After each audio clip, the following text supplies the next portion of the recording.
সাংস্কৃতিক নগৰী তেজপুৰক সাংস্কৃতিক ৰাজধানী হিচাপে গঢ়ি তুলিবলৈ অসম চৰকাৰে পদক্ষেপ গ্ৰহণ কৰিছে। কলিবাৰীৰ বিষ্ণুৰাভা সমাধি ক্ষেত্ৰৰ পৰা ব্ৰহ্মপুত্ৰৰ কলীয়া ভোমোৰাৰ দলঙলৈকে পাহাৰৰ মাজেৰে এটি পথ নিৰ্মাণ কৰি তেজপুৰলৈ পৰ্যটকক আকৰ্ষণ কৰাৰ বাবে এটি পথ নিৰ্মাণ কৰা হ'ব। তেজপুৰ চহৰৰ মাজমজিয়াত হেৰিটেজ ভৱন হিচাপে পৰিচিত আনন্দ চন্দ্ৰ আগৰৱালাৰ বাসগৃহ অত্যাধুনিক ৰূপত অতিথিশালা হিচাপে গঢ়ি তুলিবলৈ অসম চৰকাৰে পৰিকল্পনা কৰিছে। তেজপুৰৰ মিছন চাৰিআলিত নিৰ্মাণ কৰি থকা উৰণীয়া সেতু অহা বছৰৰ ভিতৰত সম্পূৰ্ণ কৰা হ'ব।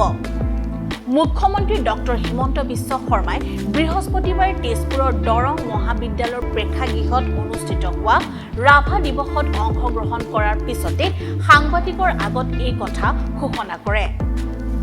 অনুষ্ঠানটোত তেজপুৰৰ বিধায়ক তথা বিষ্ণুৰাভাৰ পুত্ৰ পৃথ্বীৰাজ ৰাভাই সৈনিক শিল্পীগৰাকীৰ জীৱন দৰ্শনৰ ওপৰত আলোকপাত কৰে। এই অনুষ্ঠানত মন্ত্ৰী বিমল বৰা, অশোক সিংঘাল, ৰঞ্জিত দত্ত, বিধায়ক পৃথ্বীৰাজ ৰাভা, পদ্ম হাজৰিকাকে ধৰি বহু বিশিষ্ট ব্যক্তি উপস্থিত থাকে। তেজপুৰৰ পৰা ৰবীন্দ্ৰ কুমাৰ বৰা ৰিপৰ্ট, টকশ্বক 24 ইণ্ডিয়া।